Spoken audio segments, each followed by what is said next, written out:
Now we will see keys in dbms. We will discuss about what is key and why we need key and what are the types of key. With examples we will see. First we will see what is a key. Key is an attribute or set of attributes which helps to find unique row in a table. For example, here consider this is the employee table. In this employee table, employee ID, employee name and address are the attributes. Here employee ID are 1, 2, 3, 4 and employee names are Ravi, Ramu, Geeta, Ravi. Address Hyderabad, Chennai, Hyderabad. So here, if you observe here, by using this employee name, we cannot identify unique row in a table. Why? Because here Ravi, duplicate came. Next, by using address also, we cannot identify unique row in a table. Hyderabad came thrice. If you observe here, employee IDs all are unique. So, by using this employee ID, you can uniquely identify a row in a table. So, you can say this employee ID is a key attribute. So, here key may be an attribute or set of attributes which helps to find a unique row in a table. Now, we will see why we need keys. It uniquely identifies a rows and also establishes a relation between the tables. So here mainly uniquely identifies the rows and establish a relationship between the tables. Now we will see type of keys. These are the type of keys: super key, candidate key, primary key, composite key, foreign key, alternate key. One by one we will see with example. If you want to write notes, you can pause the video and write the notes.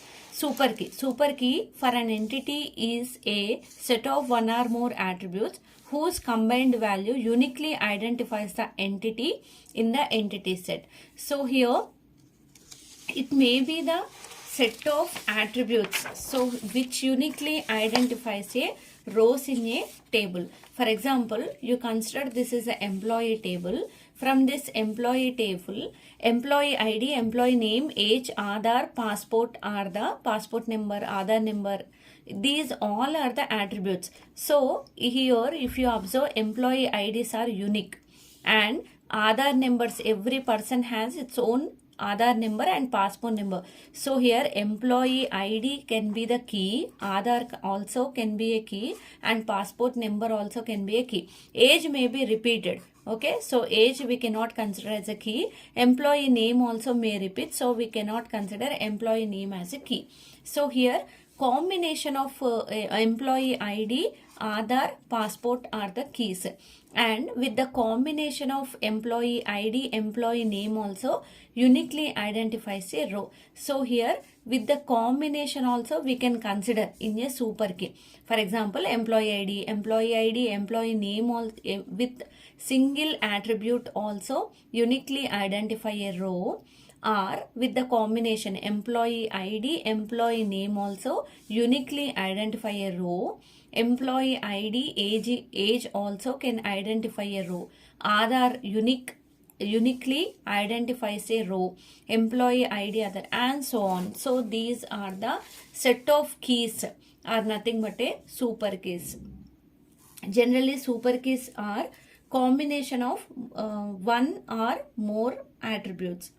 So here one or more attributes combines which uniquely identify a rows is nothing but a super key.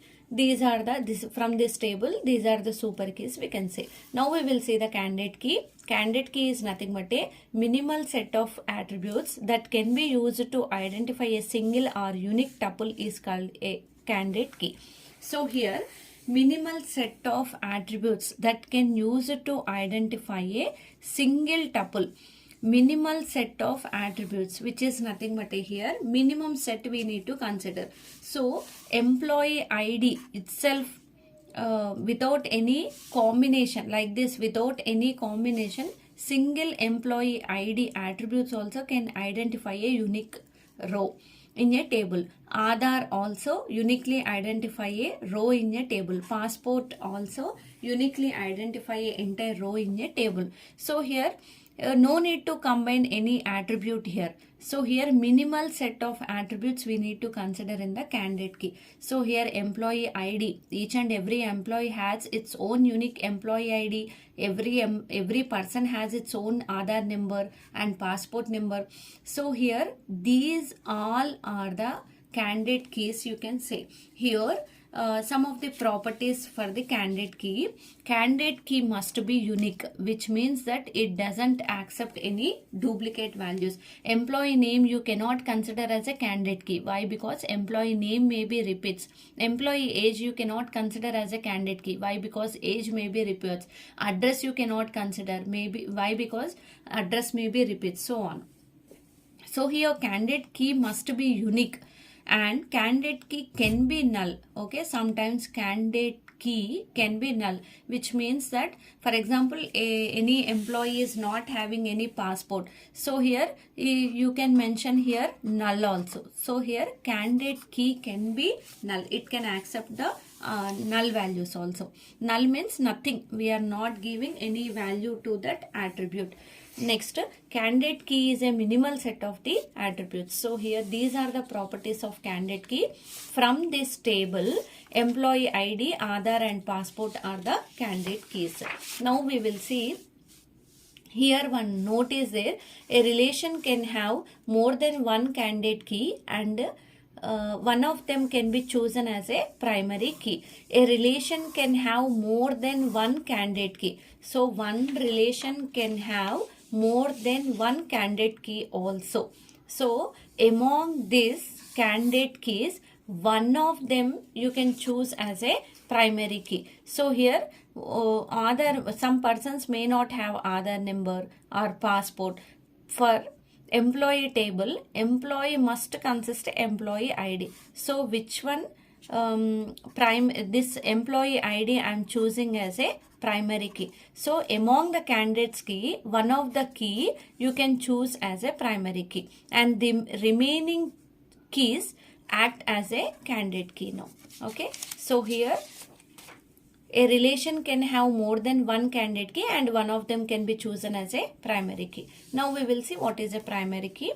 It is one of the candidate keys that are chosen to identify the key for the entire table. So here one of the keys you have chosen from the candidate key is nothing but a primary key. So here primary key is nothing but a employee ID. Some of the properties of primary key are, primary key is also must be unique. It doesn't accept any duplicate values. Primary key cannot be null. So primary key doesn't accept any null values. Next, primary can be applied to primary can be applied to one or more attributes in a table. Primary key can be applied to one to more attributes in a table. You can apply to one to more attributes in a table.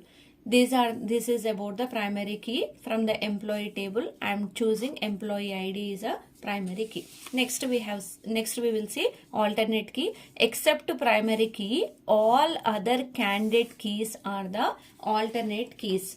So here you see here employee ID, Aadhaar, passport are the candidate keys. Among this employee ID I have chosen as a primary key.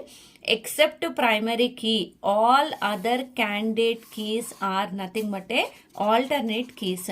So here Aadhaar and passport attributes are the alternate keys. Employee ID I have chosen as a primary key. Employee name is not unique, so not key. Age is also not unique, and so here age is also we cannot consider as a key.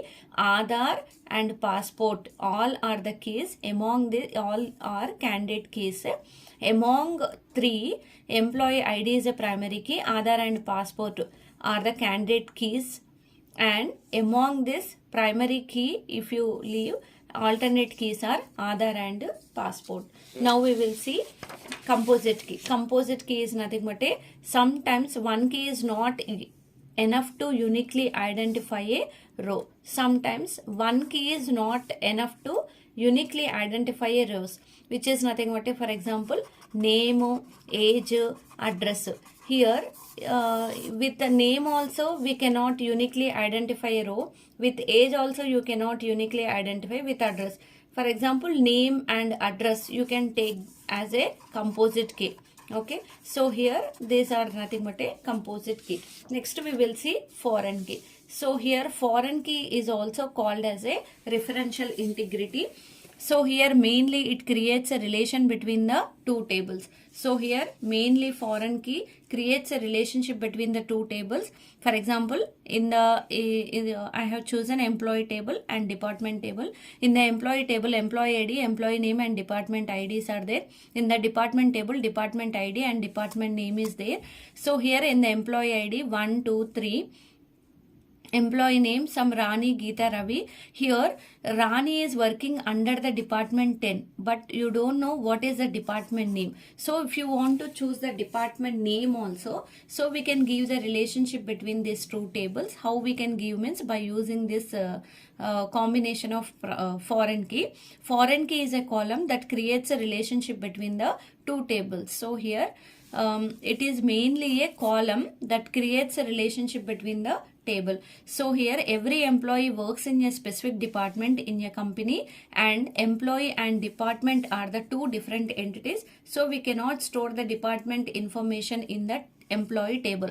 Department ID, department name we cannot store in the employee table. So here we link these two tables through the primary key of one table. So here department ID is a primary key, and here employee ID is a primary key. Here in the employee table, by using employee ID we can uniquely identify a entire row in a table, and by using department ID is the unique row. Uniquely identify a row in a table. Department ID is the primary key. So if you want to know the department name of the particular employee, we can give the relationship, but we can give the relationship between these two tables. So by using foreign key, in which table department ID is acting as a primary key, the total column we are adding in the employee table. So here department table is nothing but a parent table, and this employee table is nothing but a child table. So here always child will get the parent properties. This department ID, by using this department ID we are retrieving the information, like department name also we are retrieving. For example, Rani is working under department 10 means we have added this primary key in this table. So whenever you have added primary key in the child table, that primary key column will be act as a foreign key. So this is also called a referential integrity. So by using this 10 we can get the department name CSC, like that. So here always child will get the parent properties. So which key is acting as a primary key in parent table, that you can add as a child in the employee table, which is nothing but a child table. So this is related to all the keys. Please subscribe to my channel.